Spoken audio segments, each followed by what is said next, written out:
नमस्ते बच्चों। तो अभी हम स्टार्ट करने वाले हैं हमारी वन शॉट सीरीज के साथ फॉर बायोलॉजी। तो this is the first chapter of biology which is sexual reproduction in flowering plants. One shot है तो बने रहिएगा, पूरा चैप्टर हम एक ही साथ कवर करने वाले हैं आज। So let's begin with it. पहले हम parts of a typical flower study करेंगे। सो टिपिकल फ्लावर में what do we have whorls of a flower protecting it, right? तो व्हर्ल्स में you have androecium, gynoecium, petals and sepals. These four are the whorls. Now उसमें से androecium and gynoecium both are the important words with respect to what? With respect to sexual reproduction. And petal and sepal are the accessory words, which means they are not as important with respect to sexual reproduction. तो सबसे बाहर कौन सा है? Sepal, उसके बाद आ जाएंगी petals, उसके बाद आ जाएगा आपका एंड्रोशियम एंड उसके बाद आएगा gynoecium. Okay, so androecium as we know it is the male part of the flower and gynoecium is the female part of the flower. ठीक है, तो पार्ट्स ऑफ द फ्लावर हमने स्टडी कर लिए हैं। मेनली हमें किन चीजों का काम है याद रखना? Androecium and gynoecium. उसके बाद हम स्टार्ट करने वाले हैं mail part of the flower के साथ, that is the androecium, and उसमें भी the single most, that is the स्टेमन। अब मेरी बात ध्यान से सुनना, ये दो वर्ड्स जो है स्टेमन और स्टिग्मा। ओके, स्टिग्मा, ये दोनों वर्ड्स ऑब्वियसली बहुत कंफ्यूजिंग है काफी बच्चों के लिए। हालांकि stigma is for the female part of the flower, लेकिन इन दोनों को याद कैसे रखेंगे? मेरे पास एक ट्रिक है आपको याद दिलाने के लिए। स्टेमन, ओके, इसमें वर्ड मैन आता है which means is a male part of the flower, and stigma, ठीक है, सो हम रिलेट कर सकते हैं कि it is a female part of the flower, ऐसे इसको याद रखना है। ठीक है, so coming back to the topic, हम स्टेमन की बात कर रहे हैं। अब स्टेमन्स कैसे दिखते हैं बच्चों? Okay, it looks something like this. बहुत सिंपल स्ट्रक्चर है। स्टेमन में दो चीजें होती है। कौन सी दो चीजें होती है? फिलामेंट, ओके, एंड दूसरा होता है एंथर। ठीक है, और कभी कभी इसमें वो मार्क कर भी लेते हैं, दैट इज दिस पार्ट, ये क्या है उसका? कनेक्टिव। तो याद रखना, ये ऐसे तो दो ही पार्ट्स है उसके, एंथर एंड फिलामेंट। कनेक्टिव का काम क्या है? एंथर और फिलामेंट को जोड़े हुए रखना। सो ये आपको याद रखना है। दिस इज द स्टेमन, एंड कहाँ पे अटैच्ड है? ये यहाँ पे। किससे अटैच्ड है वो थैलेमस या तो पेटल से अटैच्ड है। ठीक है, किससे? कौन सा एंड उसका अटैच्ड है? Proximal and. ठीक है, सो ये याद रखना है आपको। नेक्स्ट, वही हम स्ट्रक्चर ऑफ स्टेमन स्टडी कर रहे थे कि वो किससे बना होता है? एंथर एंड फिलामेंट से। जो मैं कनेक्टिव कह रही थी वो यहाँ पे होता है। Okay, fine, now let's go to the next one. अब इसमें अगर आपने एंथर को ट्रांसवर्स सेक्शन में कट किया है, so you will see this kind of an arrangement inside. अब ये जो अरेंजमेंट है ये कैसे एंथर की है? तो ये है बाइलोब्ड एंथर की अरेंजमेंट। बाइलोब्ड कैसा होता है? ऐसा एंथर होता है, ये उसकी अरेंजमेंट है। और इसके अंदर आपको क्या मिलेंगे? इसके अंदर आपको मिलेंगे पोलन सैक्स। ठीक है, जो कैरी क्या करने वाले हैं? जो कैरी करने वाले हैं pollen grains. So this is how a transverse section of an anther looks like. Next one, हमने उसको closely examine किया है। ये क्या है? ये structure of a microspore। Plant में हम हमेशा the word micro किसके लिए यूज कर रहे हैं? मेल के लिए। और हम वर्ड मेगा जो है ये किसके लिए यूज कर रहे हैं? फीमेल्स के लिए। ये आपको याद रखना है। ठीक है, now when you have a cross section or you have a transverse section of that of an anther, this is how it looks like। और ये फोर जो हैं ये आपके पोलन सैक्स और माइक्रोस्पोरेंजियम है। ठीक है, इसमें लेयर्स हैं जिन लेयर्स को हम वन बाय वन स्टडी करेंगे। ठीक है, उसको आप और अल्ट्रा स्ट्रक्चर में देखो तो ये सेल्यूलर अरेंजमेंट दिखती है आपको। तो आपको ये डिस्टिंक्ट लेयर्स दिख जाएंगे, ये देखो। Okay, this is first one, then second, third and fourth, ऐसे आपको डिफरेंट डिफरेंट लेयर्स मिल जाएंगे। लेट्स सी उनके नाम क्या है। ठीक है, तो सबसे पहला लेयर आपको येलो लाइन दिख रही है, this is the outer most layer. And आप जानते हो कि आउटर मोस्ट लेयर को हम क्या बोलते हैं? हम उसे एपिडर्मिस कहते हैं। एपिडर्मिस का काम क्या होता है? मोस्टली मेन फंक्शन उसका क्या होता है? Is protection. Okay, so epidermis is the outer most layer. ठीक है, उसके बाद क्या है? उसके बाद आपके पास एंडोथीशियम है। अब आपको पता होना चाहिए कुछ की वर्ड्स है जिससे आपको वर्ड्स के मीनिंग बायोलॉजी में पता चल जाए तो बहुत आसानी हो जाती है। Endothecium, endo means inside. ठीक है, तो वो एपिडर्मिस के अंदर है इसलिए उसे कहेंगे endothecium. After that middle layer है। मिडल लेयर आप देख सकते हो बहुत सारे सेल्स से बना हुआ है। वैसे ही एंडोथीशियम और जो एपिडर्मिस है वो सिंगल सिंगल लेयर से बने हुए। Middle layer is made up of a lot of cellular layers. Next, the fourth one which going to be tapetum. लेकिन ये यहाँ पे पहले हम इनके रोल की बात कर रहे हैं। Epidermis, endothecium and middle layer का मेन काम क्या है? प्रोटेक्टिव रोल है इनका, ठीक है। वो किसको प्रोटेक्ट कर रहे हैं? वो इस स्ट्रक्चर को प्रोटेक्ट कर रहे हैं which is nothing but a pollen sac, because उसके अंदर क्या है? उसके अंदर है pollen grains. Let's go ahead. Next, this is the fourth layer, ठीक है। इसको क्या कहते हैं? टपीटम। टपीटम क्या करता है? उसका की function is the nourishment of my pollen grains.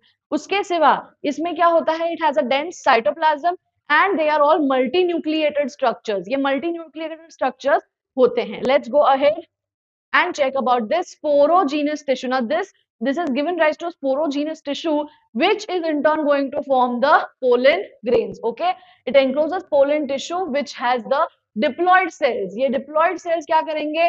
meiosis, और वो क्या बनाएंगे? pollen grains. देखो, हमेशा जो चीज गमीट बनाने वाली है वो चीज क्या होनी चाहिए? डिप्लॉयड होनी चाहिए। ओनली देन वो मियोसिस करके वो हैप्लॉयड गमीट्स बना सकती है। वैसे भी हमारे pollen grains are not the gametes, लेकिन यहाँ पे एक्सेप्शन है कि पोलन ग्रेन्स गैमीट ना होने के बावजूद वो खुद भी हैप्लॉयड ही है। मैं इसलिए बता रही हूँ कि आपको याद रखना है, ठीक है। Next one, microsporogenesis. जेनेसिस मतलब formation, microspore is nothing but the pollen grain. So यहाँ पे फॉर्मेशन ऑफ माइक्रोस्पोर्स। माइक्रोस्पोर्स का मतलब ही क्या है?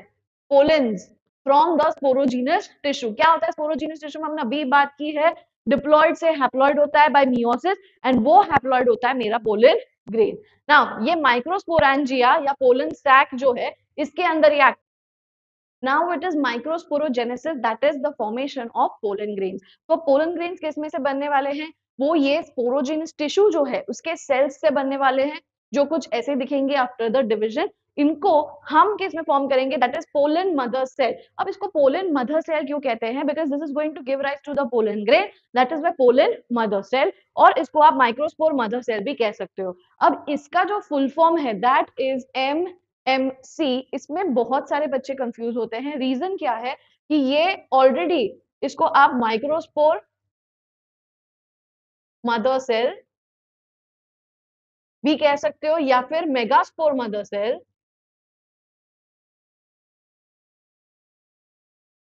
भी कह सकते हो। और ये हम कब कहते हैं? मेगास्पोर हम यूज करते हैं जब हम फीमेल्स की बात कर रहे हैं। यहाँ पे तो हम स्टेमन की बात कर रहे हैं, तो जाहिर सी बात है मेगास्पोर मदर सेल नहीं आएगा। लेकिन अगर एग्जाम में आप कहीं पे भी कंफ्यूजन में आ गए हो तो आपको वहां पे चेक करना है कि किस चीज के रिगार्डिंग है। आपको कोई ना कोई कीवर्ड जो क्वेश्चन में मिल जाएंगे which will be very easy for you. Okay, so इस चीज में बिल्कुल भी कंफ्यूज मत होना। पर now it is either pollen mother cell और माइक्रोस्पोर मदर सेल। अब ये जो सेल है, ठीक है, इसका आगे क्या होने वाला है? Now this is the microspore mother cell. ये कैसा है? This is diploid. मैंने आपसे बात करी थी, इसमें क्या होने वाला है? इसमें होगा मियोसिस, ठीक है। इसके साथ मियोसिस का प्रोसेस है। उसके बाद after meiosis 1 and meiosis 2 one cell will convert into 4 haploid cells. Yes or no? ठीक है। So one cell will convert into 4 haploid cells. So ये चार क्या है हमारे? ये हमारे माइक्रोस्पोर्स है। Okay, nothing but pollen. लेकिन ये 4 इन नंबर है, इसलिए हम इनको क्या कहेंगे? माइक्रोस्पोर टेट्राड कहेंगे। Did you understand? नेक्स्ट पे चलते हैं। अब हम थोड़ा और एम्फेसिस करेंगे ऑन पोलन्स, ठीक है। पोलन का कुछ ऐसा स्ट्रक्चर होता है, ये स्ट्रक्चर स्टडी करना थोड़ा जरूरी है। पोलन में ये जो स्ट्रक्चर है that is for its protection. So this outer part of the pollen is known as exine. Okay, it is called as the exine, whereas the inner part is known as intine. Okay, now exine जो उसकी wall है that is very thick. It is made up of sporopollenin. उससे क्या होता है? ये काफी time viable हो जाते हैं, उसके ऊपर कोई भी चीज का असर नहीं हो सकता है। That is why it is very important for the protection of my pollen grain. Now pollen grain में there are some openings even in the exine, और ये openings को हम कहते हैं germ pore. Okay, हम इसे क्या कहते हैं? germ pore. So now over here हम किसकी बात कर रहे हैं? pollen grain. ये pollen grain mature होने वाला है, लेकिन इसके अंदर क्या क्या है वो भी देखना है। We have one nucleus and we have the vacuole जिसके अंदर चीजें stored हैं। Let's go ahead. Now ये जो nucleus था, that nucleus is going to divide but in an asymmetric fashion by mitosis. So एक के दो nucleus हो जाएंगे, yes or no?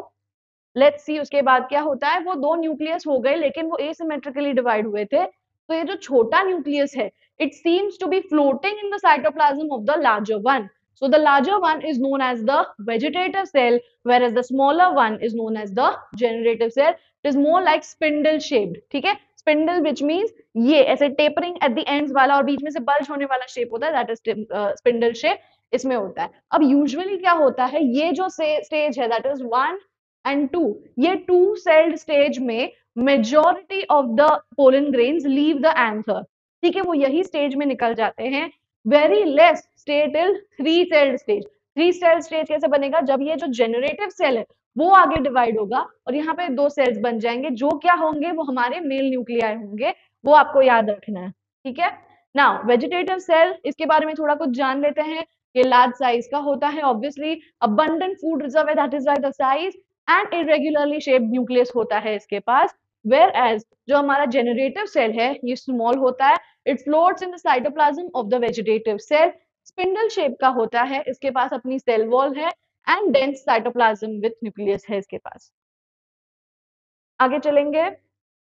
ये हमारा जो माइक्रोगैमीटोजेनेसिस है. अब इसके पहले हमने माइक्रोगैमीटोजेनेसिस, गमीटोजेनेसिस का मतलब है हम बात कर रहे हैं मेल गैमीट्स की, मतलब हम बात कर रहे हैं कि मेल गैमीट्स कैसे फॉर्म होंगे. अब माइक्रोस्पोरोजेनेसिस क्या था, देखो ये दोनों वर्ड्स पे एम्फेसिस करना बड़ा जरूरी है.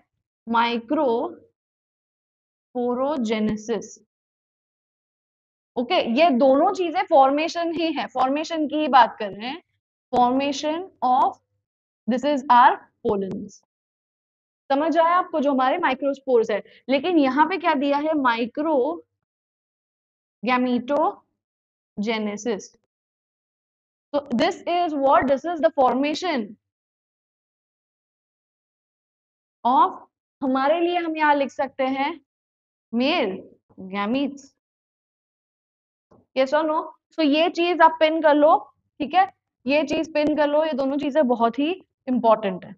ये वर्ड्स के कंफ्यूजन होते रहेंगे, तो ये आपको ध्यान में रखना है. कि क्विक नोट्स में भी लिख सकते हो, टेक्स्ट बुक्स में भी लिख सकते हो. ठीक है, ऐसी चीजें हम वन शॉट में बातें करते रहेंगे, घबराने की बात नहीं है. We have ample of time, हम अच्छे से प्रिपेयर करेंगे. ठीक है, चलते हैं आगे. नेक्स्ट हम बात कर रहे हैं कि यहाँ पे माइक्रोगैमीटोजेनेसिस की शुरुआत हो चुकी है. ये क्या हुआ है, यहाँ पे जो जेनरेटिव न्यूक्लियस था तो उसने सेल डिवीजन कर दिया है और हमारे पास अब क्या बन गया है, हमारे पास 2 मेल गैमीट्स है. अब ये दोनों मेल गैमीट्स कैसे हैं, ये दोनों मेल गैमीट्स हैप्लॉइड हैं.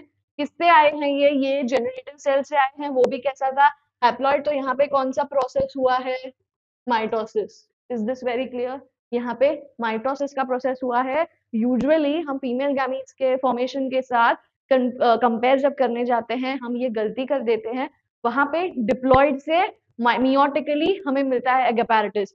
यहाँ पे पहले स्पोरोजीनियस टिश्यू की बात हो रही है, तब था एक डिप्लॉइड सेल, उसके बाद हमने मियोसिस किया, हमें पोलन ग्रेन मिला जो है हैप्लॉइड, वो डिवाइड होगा और उसके बाद भी माइटोसिस ही कंटिन्यू होगा. यहाँ पे मियोसिस की रिक्वायरमेंट नहीं है, you have to keep this in mind. Now exine material that is sporopollenin, जो मैंने आपसे कहा उसके बारे में डिटेल्स है. It is the most resistant organic material, which means अभी तक उसको कुछ डिस्ट्रॉय करे ऐसी चीज मिली ही नहीं है हमें. ठीक है, इतना वो स्ट्रॉन्ग होता है. High temperatures, acids, basis, enzymes, सब चीजों को मात दे सकता है वो, इसीलिए वो बहुत इंपॉर्टेंट होता है. ठीक है, सो ये याद रखना है स्पोरोपोलेनिन के लिए. नेक्स्ट पोलन स्ट्रक्चर की बात करें तो इंटाइन के बारे में थोड़ी इंफॉर्मेशन ले रहे हैं.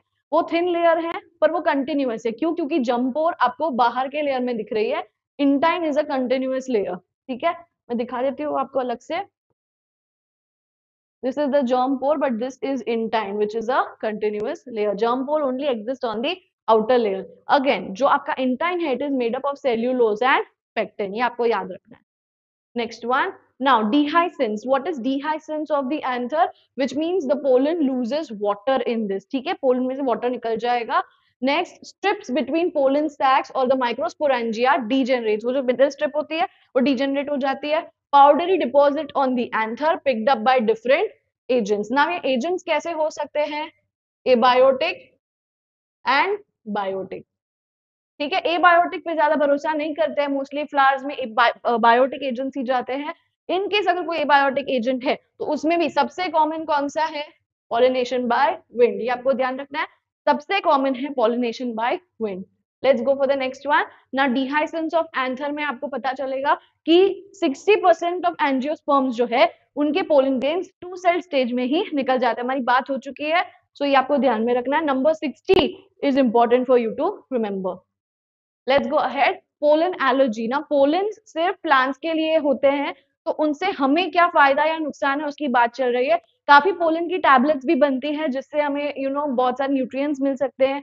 कुछ पोलन हालांकि ऐसे होते हैं जिनसे एलर्जी भी हो सकती है। इसके रेस्पिरेटरी डिसऑर्डर्स के साथ बहुत ज्यादा रिलेशंस हैं, ओके, जैसे एज्मा एंड ब्रोंकाइटिस।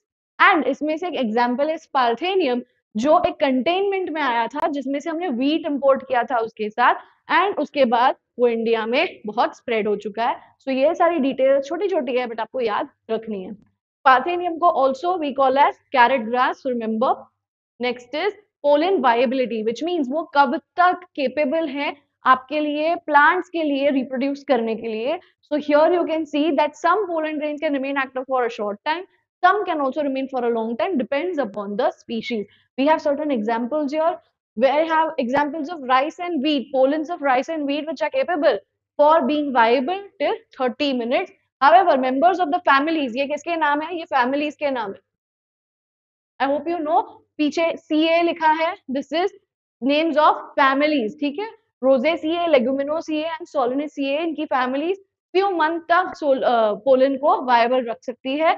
एंड अगर हमें पोलन को स्टोर करना है बिकॉज ऑफ द स्पोरोपोलेनिन, ठीक है, अगर हम उसे स्टोर करना चाहते हैं तो ये नंबर आपको याद रखना है, that is -196 degree Celsius, which is very important. जैसे हमने ह्यूमंस में स्पर्म बैंक्स एंड ऑल देखे हैं, वैसे ही ये क्रॉप हाइब्रिड मेथड्स में यूज हो सकते हैं when we keep them in pollen banks, okay. तो चलिए पढ़ते हैं female parts of the plants. I hope male parts of the plants में आप कंफ्यूज नहीं हैं और उसमें आपको सारे डाउट्स हो या जो भी हो वो आप मैसेज में हमें लिख सकते हैं, we'll answer them for sure.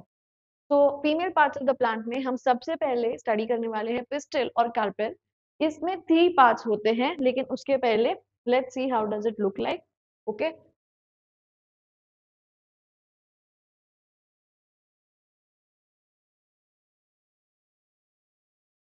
Okay, this is how a pistil looks like.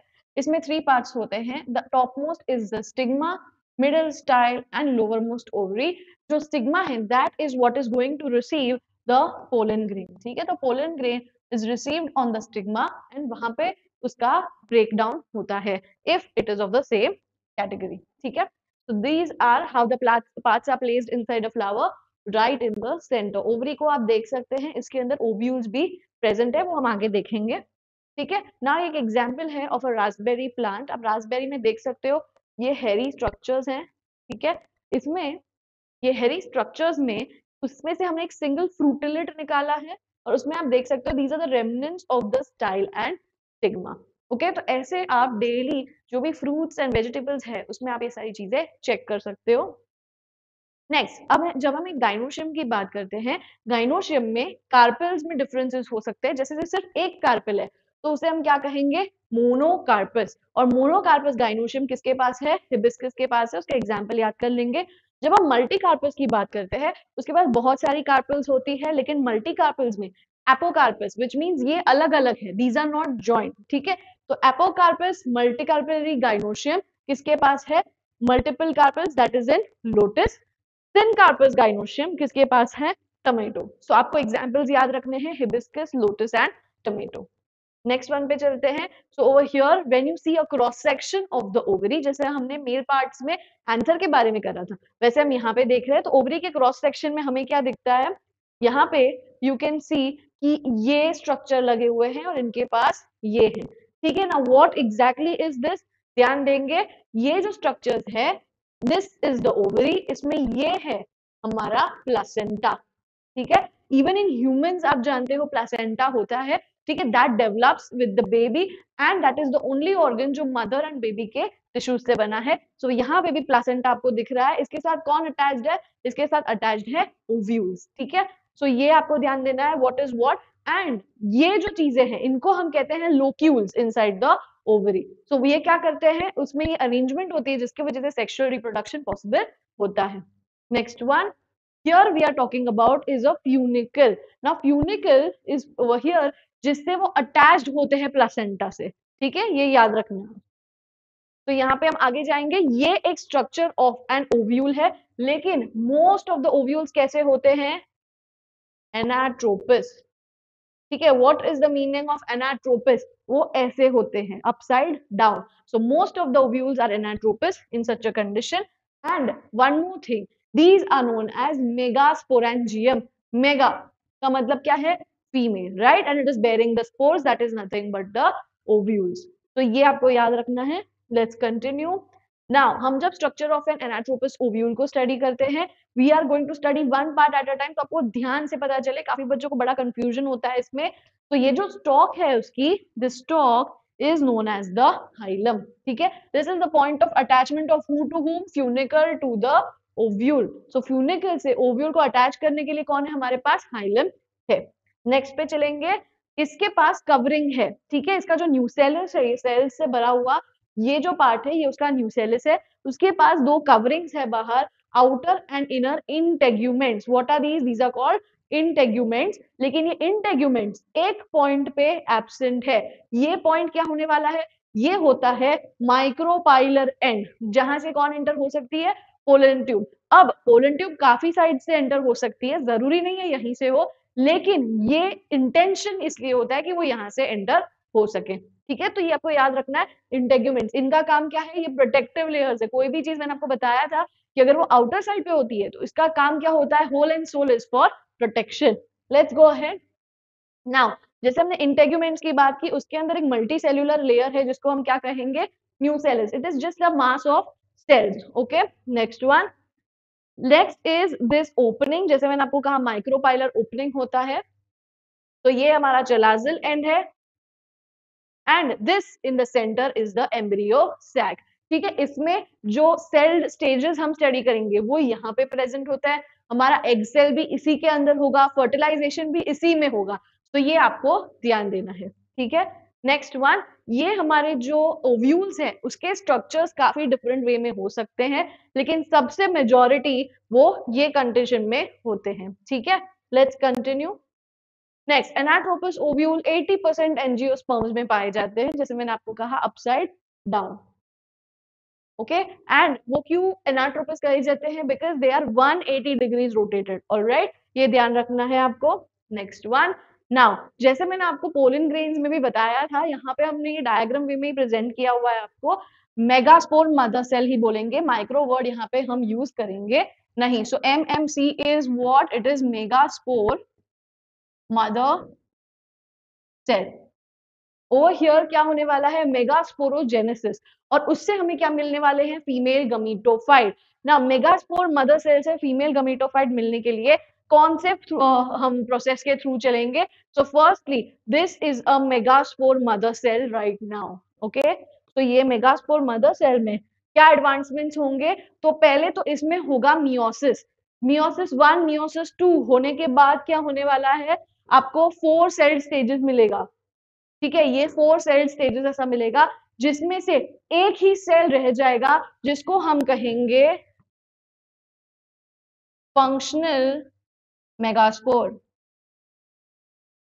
अब आप पूछोगे मैम दूसरे 3 का क्या हुआ, तो दूसरे 3 जो है वो डीजेनरेट हो जाएंगे, जो एक बच जाएगा उसको हम क्या कहेंगे, फंक्शनल मेगास्पोर। अब आप याद रखना ये किस प्रोसेस से बने हैं, ये मियोसिस से बने हैं, तो ये कैसे होने चाहिए, ये हैप्लॉइड होंगे, ठीक है।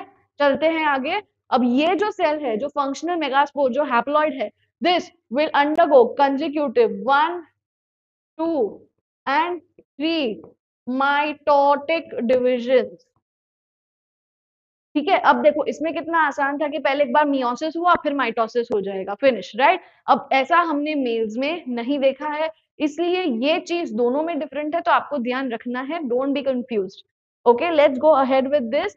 तो यहाँ पे पहले हमने सो फार क्या स्टडी किया, मेगास्पोरोजेनेसिस। इसके बाद हम क्या स्टडी करेंगे, मेगा गैमीटोजेनेसिस। हमेशा याद रखना, sporogenesis comes before and gametogenesis comes later. Fine, और उसको हम क्या बुलाएंगे, फीमेल गमीटोफाइट। तो लेट्स सी इसमें कैसे होता है। मेगा गमीटोजेनेसिस होने के लिए हमें ये फर्स्ट माइटोसिस मतलब एक के दो सेल हो गए, उसके बाद ठीक है सेकंड माइटोसिस दो के चार सेल्स हो गए, एंड थर्ड माइटोसिस जिसमें 8 सेल स्टेज पे हम आ गए, ये फाइनल स्टेज होता है। आप देख सकते हो अभी भी दोनों ऑपोजिट पोल्स पर हैं, ठीक है, 4 सेल्स ऊपर और 4 सेल्स नीचे हैं। इसके बाद ये कुछ इस तरह अरेंज हो जाएंगे। देखो 4 सेल्स ऊपर और 4 नीचे थे, सिर्फ दोनों में से एक एक सेल सेंटर में आ जाएंगे एंड इन सब में सेल वॉल्स बन जाएगी। तो जो 3 सेल्स चल्लाजिल एंड के तरफ है, चल्लाजिल एंड के तरफ 3 सेल्स है, इनको हम क्या बुलाएंगे, एंटीपोडल सेल्स, ठीक है। और जो 3 सेल्स माइक्रोपाइलर एंड के तरफ है, उनमें से सेंटर वाला जो है ये हमारा मेन एग सेल है, ठीक है। और उसके आसपास के जो दो है ये कौन है, सिनोजिड। सिनोजिड्स में क्या होता है, एक ऐसा फिलीफॉर्म अपैरेटस फॉर्म होता है जिसको किसको हेल्प करना है, वो पोलन ट्यूब को और मेल गैमीट्स को हेल्प करेगा ये तरफ बुलाने के लिए, ठीक है। तो ये आपको याद रखना है इस इंटायर चीज को, क्या है ये हमारा अपैरेटस है, ठीक है। एंड ये जो स्ट्रक्चर है, ये जो आप यहाँ देख रहे हो, ये 3 सेल्स नियर द माइक्रोपाइल, इसको क्या कहेंगे, एग अपैरेटस, ठीक है। ये बिकॉज हमारे लिए बहुत इंपॉर्टेंट है, हमारा मेन सेल यहाँ पर है इसलिए, तो ये ध्यान देना है आपको, ठीक है। ये डिफरेंट टाइप्स ऑफ आपको पिस्टल दिखाई जा रही है, जैसे फॉर एग्जाम्पल ये है, तो ये सिंगल पिस्टल है, ये वाली है ये सिनकार्पस है, ठीक है, इसकी कार्पस सिंक्रोनाइज्ड है, ये वाली एपोकार्पस है, डिफरेंट डिफरेंट है, और ये आपको एनाट्रोपस स्ट्रक्चर दिखाया है। तो ये सेम चीज आपकी एनसीईआरटी में भी है, सो प्लीज ध्यान दें, okay. So this is what we are talking about, female gametophytes over here.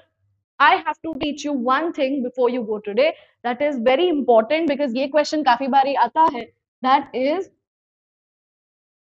double fertilization, okay, and triple fusion. Okay, double fertilisation and triple fusion, ये दोनों स्टडी करके आज हम एंड करेंगे। सो यहाँ पे फर्स्टली हम ड्रॉ कर लेते हैं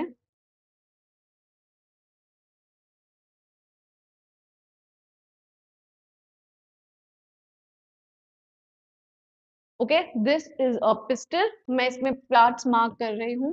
this is stigma, style, ovary, ठीक है। अब हमें एक एग अपैरेटस की भी जरूरत पड़ेगी, तो मैं यहाँ पे वही एग अपैरेटस ड्रॉ कर रही हूँ।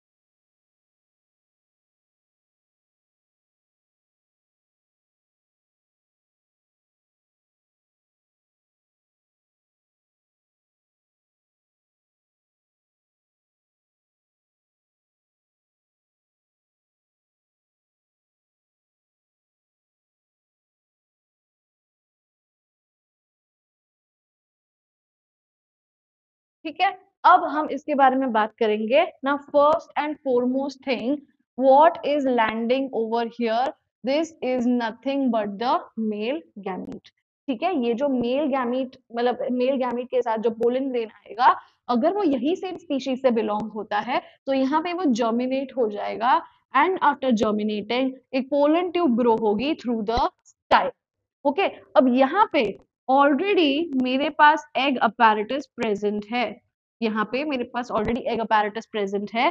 सो ये जो पोलन ट्यूब है, it will because with the help of synergids it will enter here and it will release its two male gametes, one near the egg and one with the two polar nuclei, ठीक है। तो यही चीज होती है, दोनों male gametes भी कैसे है आपको पता होना चाहिए, दोनों मेल गैमीट्स भी हैप्लॉइड है। और इस चीज को हम यहाँ पे कैसे दिखा सकते हैं, ये देखना है। हम इस चीज को यहाँ कैसे दिखा सकते हैं? First event that is occurring here,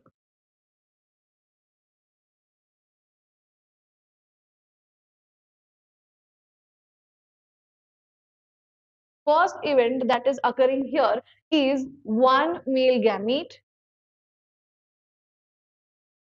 plus ये कैसा है? ये हैप्लॉइड है, plus egg cell, plus egg cell, ये भी कैसा है? हैप्लॉइड है। ये दोनों मिलकर क्या बनाएंगे? So they will form a zygote, जो कैसा है? जो एक डिप्लॉइड स्ट्रक्चर है। ठीक है, नेक्स्ट दूसरा इवेंट यहाँ पे क्या अकर हो रहा है? दूसरा event is second male gamete, ये भी कैसा है? हैप्लॉइड है, is going to combine with the polar nuclei, ये कैसा है? This is diploid. Now n plus 2n क्या स्ट्रक्चर बनेगा? एक ट्रिप्लॉइड स्ट्रक्चर बनेगा which is nothing but the endosperm. Okay, so because ये दोनों इवेंट्स साइमल्टेनियसली होते हैं, इनको हम क्या कहेंगे? We will call them double fertilisation. So ये दोनों events happening together is known as double fertilisation, and here 1 plus 2 that is 3 nuclei combining is the reason we call it triple fusion. तो ये चीज आपको याद रखनी है कि हम इसको double fertilisation and triple fusion क्यों बुलाते हैं। After we spoke about fertilization, we are going to talk about the next topic that is pollination. So let's go for pollination. Firstly आपको बताना चाहिए पॉलिनेशन की डेफिनेशन क्या है। Pollination is nothing but transfer of pollen grains from the anther to the stigma of the same species. Okay, वो different flower हो सकता है, which means वो सेम फ्लावर नहीं कोई और फ्लावर हो सकता है, लेकिन उनकी स्पीशीज सेम होनी चाहिए। ठीक है, सो यहाँ पे हम टाइप्स ऑफ पॉलिनेशन पे जाएंगे। दो टाइप का पॉलिनेशन होता है, one is self and one is cross pollination. Self pollination में क्या होता है? Transfer of pollen grains to the similar flower, same flower में या तो वही प्लांट के किसी और फ्लावर में हो सकता है, तो इन सब कंडीशंस को हम सेल्फ पॉलिनेशन में एक्सपेक्ट कर सकते हैं। वैसे ही क्रॉस पॉलिनेशन में होता है कि ये दो डिफरेंट फ्लावर्स ही होते हैं ऑफ टू डिफरेंट प्लांट्स। अब क्रॉस पॉलिनेशन को एक्सक्लूसिवली हम जेनोगैमी कहते हैं, ठीक है, लेकिन सेल्फ पॉलिनेशन को हम ऑटोगैमी कहते हैं। और there is one more type जो ये दोनों के कॉम्बिनेशन से आप समझ सकते हो, उसे हम कहेंगे गिटनोगैमी। ठीक है, तो ये डायग्राम से हम थोड़ा समझेंगे कि किसको क्या कहते हैं और क्यों कहते हैं। अब आप देख सकते हो this is a flower and ये सेम प्लांट में से हमारे पास दूसरा फ्लावर भी है। ठीक है, सो अगर यही फ्लावर के एंथर से स्टिग्मा तक पोलन ग्रेन जा रहा है तो इसको हम कहेंगे autogamy, which mean self marriage.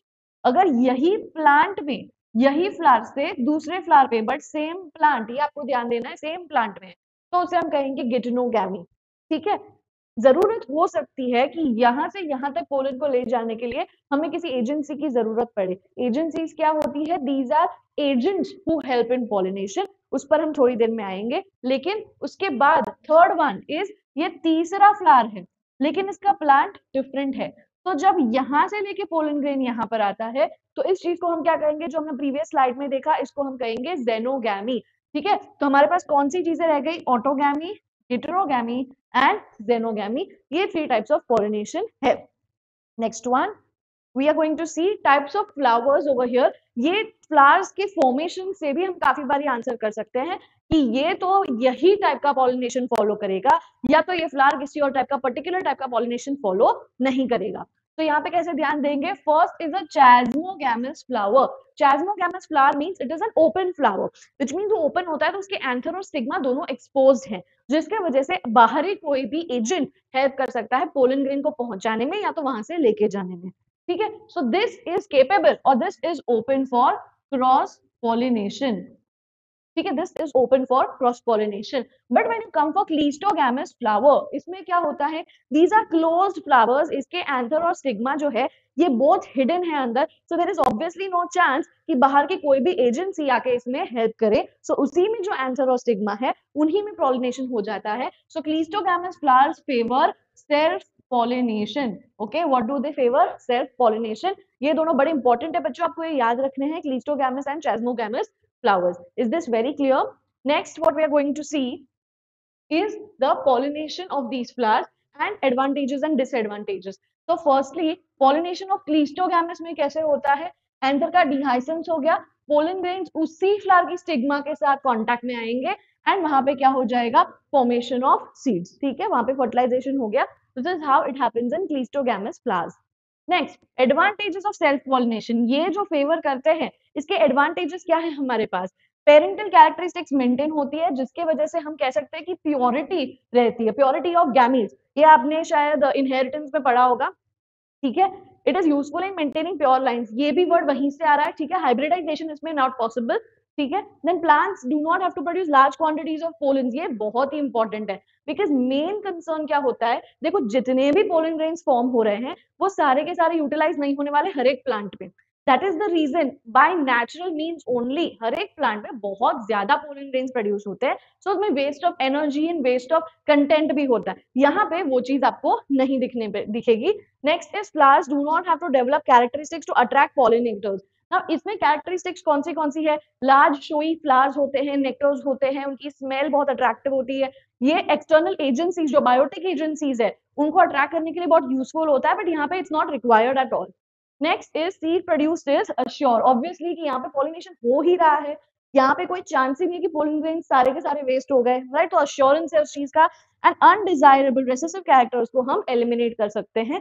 ना यहाँ पे क्या होता है, हम जब क्रॉस पॉलिनेशन की अगर बात करें तो वहां पे जो कैरेक्टर्स मुझे चाहिए वो तो मिलेंगे ही, but there are very rare chances that I can also eliminate the characters I do not desire. यहाँ पे ये चीज नहीं होने वाली है. सो ये सारे उसके एडवांटेजेस हो गए.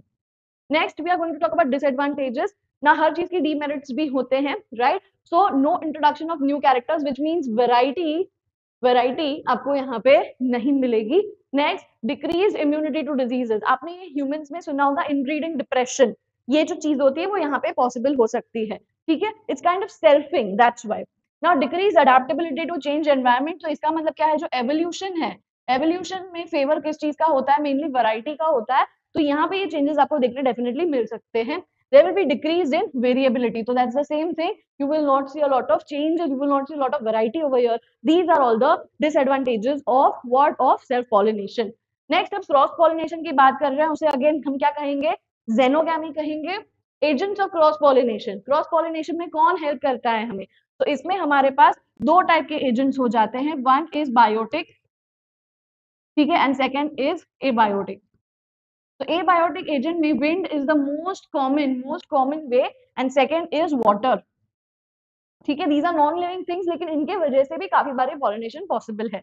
बायोटिक है तो इसमें animals, birds, insects ये सारे के सारे यूटिलाइज हो सकते हैं, इनको आपको याद रखना है. Is this very clear?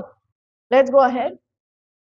Now abiotic agents में first is wind. मैंने जैसे आपको कहा उसको एनेमोफिली कहते हैं, that is pollination by wind, is the most common method in plants and it is used all the time. Second we are talking about is hydrophily, that is pollination by water. इसमें आपको examples याद रखने हैं. Wallace Neria, it is a very important example. Next one over here we are talking about biotic agents. Now first is entomophily. Entomophily मतलब pollination by insects. Okay, insects are relatively smaller, so they can easily go within the flower and collect the pollen grains. I mean the pollen grains stick to their body. इसके लिए उसमें भी adaptations होती है कि pollen grains थोड़े spiky होने चाहिए, थोड़े sticky होने चाहिए, लाइट वेट विंड के लिए होने चाहिए. यहाँ पे फ्लावर्स को नेक्टर प्रोड्यूस करना होता है. That is a little gift, a little souvenir that these visitors get so that they are attracted more and more and they come again and again. Okay, then you have something called ornithophily. This is pollination by birds. And then you have chiropterophily, which is also very common, that is pollination by bats. Exceptional दिया है इसको condition because उसमें बहुत ज्यादा pollination देखने मिलता है हमें, that is by bats. That is why chiropterophily is given to us. Okay, next is कि in flowers में क्या importance है. Now see, bats have a very weak sight. Okay, so because of that the flowers are usually dull colored. Okay, large and stout, so they are large but they have this adaptability. Second is strong fermenting or fruity smell they have and abundant. So let's see advantages of cross pollination.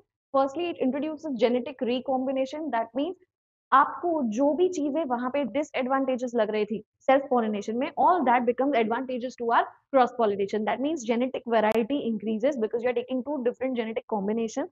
Now another thing, here you get higher yields because you are pollinating certain higher varieties. You know what's the whole point of this, because you get two different things, so you can also see that they are going to adapt more to the changing environments with higher yields and everything. That is what I was saying, increasing adaptability. After that, production of disease and resistant plants and all reduces because we are using such an organism. After that, new and useful varieties are formed because when we are mindful at which varieties we are choosing, that also is helpful. After that, defective characters and all can be eliminated if we replace them. So these are all the advantages of cross pollination. After that, we have the disadvantages of cross pollination.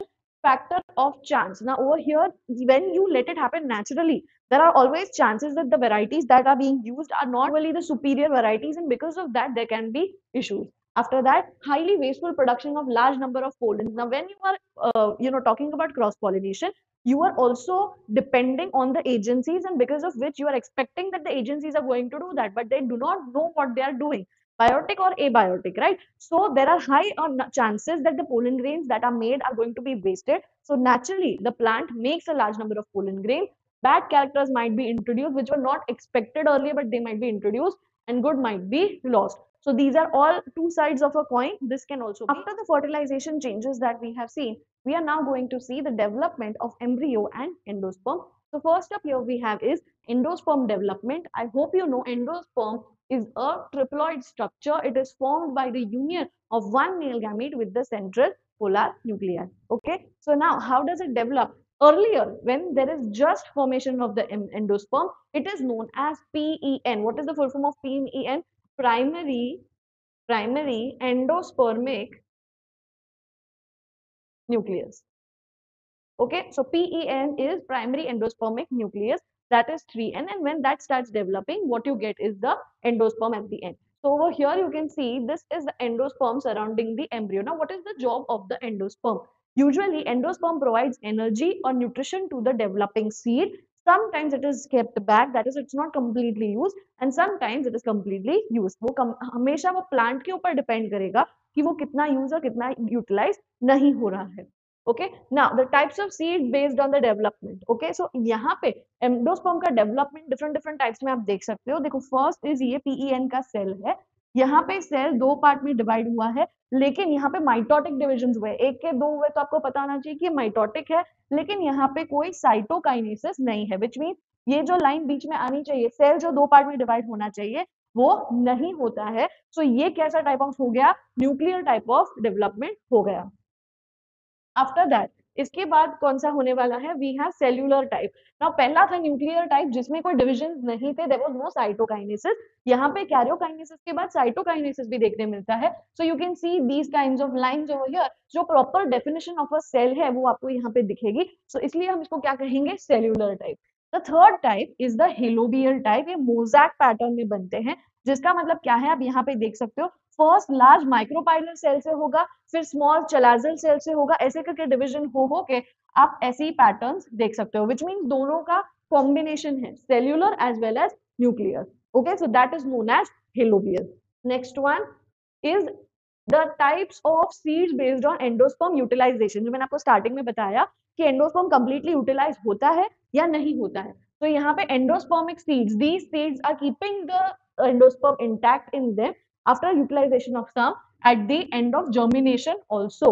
Other is non endospermic. काफी बच्चे इसका मतलब ये समझते हैं कि ये plant में एंडोस्पर्म था ही नहीं. बात ये नहीं है, बात ये है कि एंडोस्पर्म कंप्लीटली यूटिलाइज हो चुका है, इसलिए वो बचा नहीं. ओके, सो उसके एग्जांपल हमारे पास पीज एंड ग्राउंडनट है, whereas for endospermic example is coconut. से एग्जांपल आपको याद रखना. हम एम्ब्रियो डेवलपमेंट की बात कर रहे हैं. जब एम्ब्रियो डेवलप हो जाता है, किसमें से डेवलप होगा? ये जाइगोट में से डेवलप होगा. ठीक है, काफी बच्चे कंफ्यूज होते हैं कि मैम जाइगोट एंड एम्ब्रियो में क्या डिफरेंस है. So embryo develops from the zygote itself. Okay, now यहाँ पे हमारे पास दो टाइप के सीड्स हो सकते हैं based on the cotyledons that they have. One is monocot and second is dicot. Cot in these words stands for cotyledons. So mono means single cotyledon and di means two cotyledons है इनके पास. Now embryogenesis in dicots. ये ध्यान रखना, हम सिर्फ dicots की बात कर रहे हैं अभी. एम्ब्रियो कैसे फॉर्म होते हैं? तो फर्स्टली एक सेल में से दो पार्ट हो जाएंगे, ट्रांसवर्स डिवीजन होगा. उसके बाद 4 सेल स्टेजेस हो जाएंगे, यहाँ के सेल्स डिवाइड होते रहेंगे. After that you can C over here कि किस टाइप का फॉर्मेशन हो रहा है. सर्कुलर फॉर्मेट में हो रहा है, दैट इज आई शेप में. एक और शेप हो सकता है, that is the heart shape over here. Okay, and one more that can be seen is this very irregular shape can also take place. तो ये ऑप्शंस जो है ये तीनों टाइप में हो सकता है, I shape, heart shape and irregular shape, you have to keep that in mind. However, embryogenesis in monocots जो हम देखते हैं, यहाँ पे आप देखोगे कि you just have normal cells, that is the ooze spore, then dividing into one large and two small, and then they are continuously dividing like this. One large तो वैसे ही रहेगा, ये continuous division के फॉर्म में चले जाएंगे, but at the end वो एक बहुत अनयूजुअल शेप लेंगे, जिसमें ये कैसा है, मोनोकॉट है। तो कितने कॉटिलिडॉन्स होंगे, हमारे पास सिर्फ एक ही कॉटिलिडॉन होगा। हमारे पास कॉटिलिडॉन की कवरिंग को हम क्या कहेंगे, स्क्यूटेलिम, एंड हमारे पास कोलेओप्टाइल एंड कोलेओराइजा भी होगा। ठीक है, यहाँ से और भी क्या निकलेगा, रेडिकल निकलेगा। Radical is nothing but the part which is going to grow into a root, and you can also see the root cap over here which will be the capping, जो रूट को water, ions ये सब search करने के लिए नीचे की तरफ पुल करेगा to grow. So remember this, remember both dicot and monocot in this case.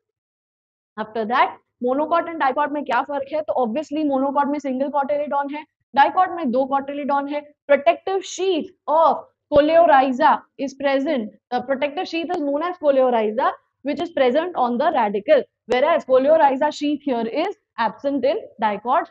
Plumule envelope is known as coleoptile, here coleoptile is absent. So ये आपको पता होना चाहिए, plumule is nothing but something that is going to give rise to the stem. ठीक है, तो ये आपको चीजें याद रखनी। तो हम बच्चों हम इस बात पे आएंगे, हमने सीड की बात कर ली है, अब थोड़ी सीड के कवरिंग की बात कर लेते हैं, दैट इज फ्रूट्स। और उसके बाद हम बात करेंगे कि क्या फ्रूट्स सिर्फ और सिर्फ सेक्सुअल रिप्रोडक्शन से फॉर्म हो सकते हैं या वह पे और वेराइटीज भी है।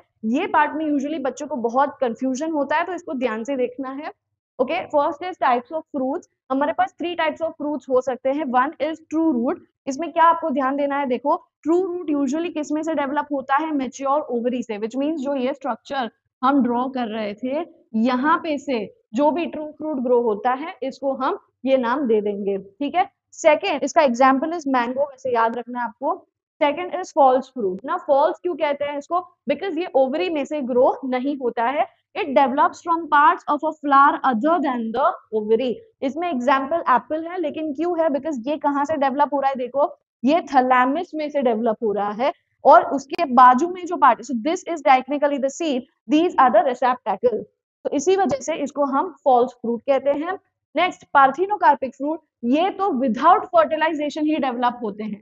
ठीक है, these will not be seeing any type of fertilization in ovules, they will develop without fertilization. Examples बहुत सारे हैं इसमें, you have banana, watermelon and grapes, and so this is a very great example of parthenocarpic fruits. Okay, तो याद रखने हैं। After that we are going to see this point called apomixis. पहले तो मैंने आपको बताया है, बायो में कोई भी वर्ड आपको समझना है you have to break it. ठीक है, तो एपो का मीनिंग है विदाउट एंड मिक्सिस का मीनिंग है मिंगलिंग, दैट इज कोई भी मिक्स या मैच नहीं होता है। अगेन यहाँ पे seeds will develop without fertilisation, so यहाँ पे एसेक्सुअल रिप्रोडक्शन ही हो रहा है, but that mimics sexual reproduction, तो ये चीज आपको पता होनी चाहिए। इसमें एग्जाम्पल है Poa, that is meadow grass, and you have hawkweed is also the second example of what, of apomixis. Another thing, apomixis के 2 टाइप है, वो भी हम आज देखेंगे। पहले में हमें इतना आइडिया नहीं आएगा। See, firstly you have this egg cell. Okay, firstly you have firstly you have this egg cell. Now this egg cell is going to do divisions. Okay, ये nuclear divisions ही करता रहेगा, but without cytokinesis, which means ये suppose एक cell है, egg cell, और उसके ये nucleus है, ये आइडियली दूसरा न्यूक्लियस जब फॉर्म करेगा तो इसे क्या करना चाहिए, साइटोकाइनेसिस करना चाहिए, बट यहाँ पे साइटोकाइनेसिस नहीं होगा। सो ये जो लाइन हमने ड्रॉ करी है वो आएगी ही नहीं। तो मतलब सेल एक है लेकिन उसके अंदर काफी न्यूक्लियाई आ चुके हैं, तो इसको हम क्या कहते हैं, इसको हम कहते हैं एंडोरेप्लिकेशन। तो ये एंडोरेप्लिकेशन हमें एक्स सेल में देखने मिलता है, एंड आफ्टर दैट बहुत सारे सेल्स जब इकट्ठा हो जाते हैं, पहले तो it was haploid, now it got one more nucleus, so now it has become a diploid structure. After becoming a diploid structure, what will it do? It will do mitosis. So सारे जो cells अब बनेंगे वो कैसे बनेंगे, वो diploid बनेंगे, and that is the reason हम directly embryo से बना सकते हैं। Now when you form that, इसके वजह से क्या होता है, इसको हम कहेंगे apomixis. But did you see any kind of fertilization here? No, you did not see. But because we got a diploid embryo here, it is said that it mimics that what, sexual reproduction. Next one type 2 में हम देखेंगे, here हम किसकी बात कर रहे हैं, egg cell की ही बात कर रहे हैं। तो this egg cell is going to grow and यहाँ पे fertilization and all हम देख सकते हैं. Nucellus cells are somatic diploid cells. Nucellus मतलब उसके आसपास जो cellular layer होता है पूरा, उसके cells क्या करते हैं? They start penetrating inside this embryo sac. Ideally ये embryo sac होता है और nucellar cells यहाँ होते हैं, ठीक है, but they will start penetrating inside as you can see here. Okay, now because of that what will happen, they will start making an embryo because they are diploid, right? हमारा embryo भी तो diploid ही होता है, so उसके वजह से कैसा दिखने लगेगा, बहुत सारे embryos बन जाएंगे. You can see here only 1 and 2, right? इसकी वजह से कैसी situation आ जाएगी? Correct, polyembryony, that is बहुत सारे embryos बन जाएंगे because of the nucellus cells that are coming inside the egg apparatus, and because of that आप देख सकते हो polyembryony कुछ ऐसी दिखती है. एग्जाम्पल भी है मैंगो के सीड, जिसमें यहाँ पे हमारे पास सिर्फ सिंगल एम्ब्रियो है, वैसे यहाँ पे हमारे पास बहुत सारे एम्ब्रियो है, तो उसका स्ट्रक्चर कुछ ऐसा दिखता है. समझ आया आपको? एंड वो सीड्स कैसे दिखेंगे, देखो मोनो एम्ब्रियोनिक ऑरेंज सीड्स है और पॉली एम्ब्रियोनिक, वैसे बहुत डिफरेंस नहीं दिखेगा, but yes scientifically genetically there is a lot of difference. Okay, so that's it for today. That's it for the one shot of sexual reproduction in flowering plants, and I hope you have understood everything. Do keep following for more such one shot videos. See you very soon.